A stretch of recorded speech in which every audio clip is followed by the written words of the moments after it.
Hello, my beautiful people. My name is Idiade, and I have one special message for you all. Make me sweat, make me harder, hey, make me lose my breath. You see South Africa, I see Africa. Welcome to MNene. No. Speaking of MNene, I hear she's not feeling so well, so I just want to send peace, love, and light. You know I love you, and we can't wait to see you back on your feet, and do what you love to do most. This is Zedcode Nation. My name is Idiade. I am the People's Bay, and welcome to it. Just like MNene, we are the M Nation. We'll be right back.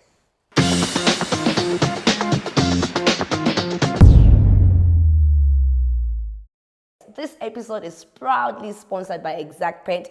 Thank you so much. I want to pick up Shadow Zone. I missed out on the Judah Noir story. You can see the story, but help me catch up in the comment section. Now, first things first, Dismo has a brand new album, Umuntu Mutwe. Shout out to Dismo and shout out to the features, the great features that I've seen on the album so far. So let me know. What do you people think? Obviously, Dismo, if you listen to Dismo, you need to be in that mood. But then kind of the album, so you never know what's on it. Please go stream it and make sure the guy gets his numbers up. Now, moving on to some interesting news. Guys, have you seen how Nigerians are trying to make us hate on Tyla for winning a Grammy? But us as Southern Africans, we do not hate on each other because that Grammy is also ours, you know what I'm saying? And the Grammy goes to Water, Tyla. The Grammys have introduced a brand new category which is strictly dedicated to Africans for their immense contribution to global hits, okay? They are calling this category Best African Music Performance. Now, some of the artists that were nominated for the very first time since the introduction, Ashake and Olamide, Amapiano, is a big vibe, but the girls, them know. Davido and Musa Keys, Anana available, okay? Them know they see me. Ira Star, in the rush well, a bit much. Then we also have Tyla with Water, our very own, Southern African artist. And the other song which I won't mention because we don't care, it did not win, regardless. Now, obviously, the 22-year-old South African carried the day. Imagine about Nigerians, guys. Can you imagine it's actually trickled down to football? So the game that they had, Nigeria versus South Africa, everybody was saying it's a battle of Amapiano. It's a battle of, okay, you people can keep the Grammy. We're going to get the trophy. It's reached the extent where people are saying, let's see if this Grammy is going to get you to the AFCON finals. Come on now. Let us check out some of the celebrations. Let's check out what is happening in Nigeria.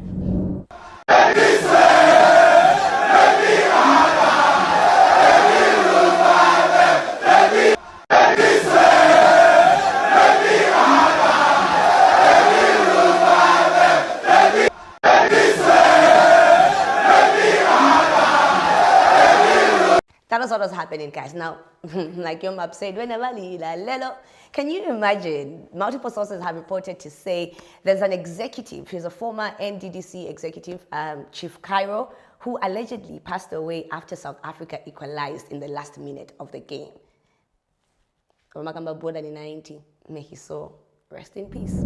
Now, moving on to more entertainment news and still on Nigeria, because now everybody's talking about Nigeria. They are winning everything, movies, football, what. So come on now, let's give them a heads up. So it turns out that Ruga, now for some of you that did not know, Ruga was signed to a record label called Jonzing Records.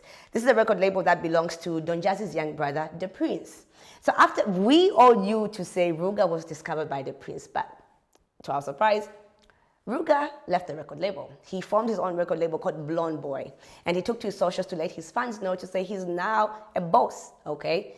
Not only that, he did not end there. He started to disclose certain things. For instance, saying the Prince is not the person that actually discovered him. At the same time, people are worried, saying, no, if you leave a record label, is he going to maintain the same name? Is he going to still maintain the eye patch? Remember what happened to Keys?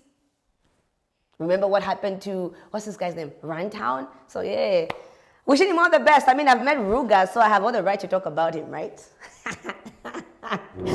Moving on to my next story. Rico, what's my next story? Drake. Oh, flashy Drake. Anita Maxwin.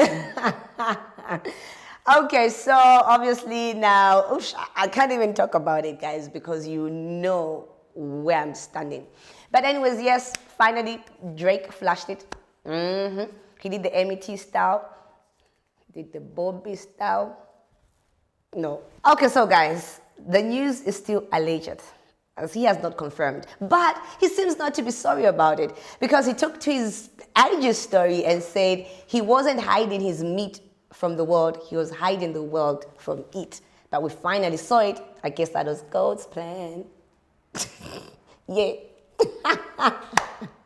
All right, so now Nexus Music seems to be back, not only in the news, but back to signing new artists, introducing brand new faces to the industry. Shout out to them for doing that.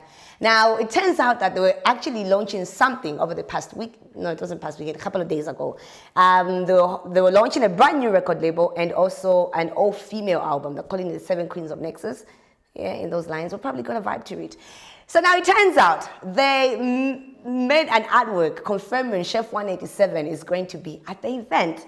But it turns out Sheffy and his team had no idea about everything that was going on. And Sheffy could not hold back. Went on his socials and said, guys, Nexus Music, please, next time, try to reach out to my management because I have no idea this is happening. And my fans will obviously think I'm just one of those artists that does not show up regardless of being added on an artwork. And please, guys, just to confirm, I'm not part of this event.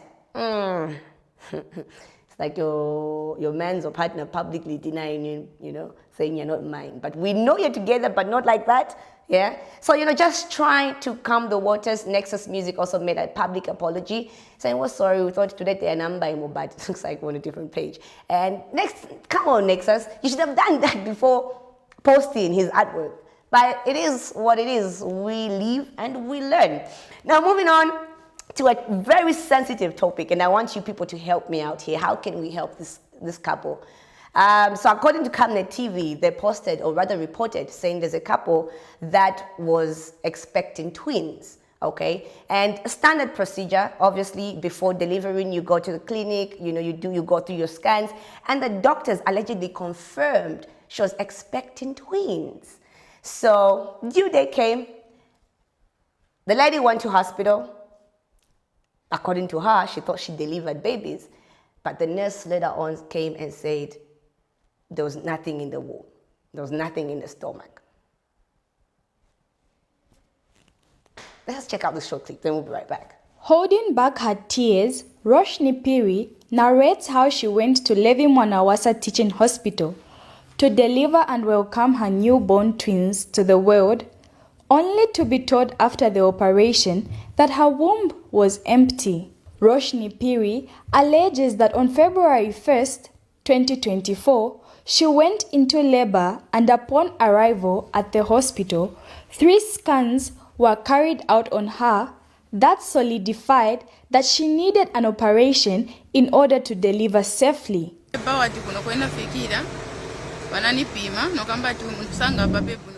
Now please, my beautiful people, remember to subscribe. Remember to leave a comment. You know what time it is. And this episode was proudly sponsored by Exact Paint. Paint Paints.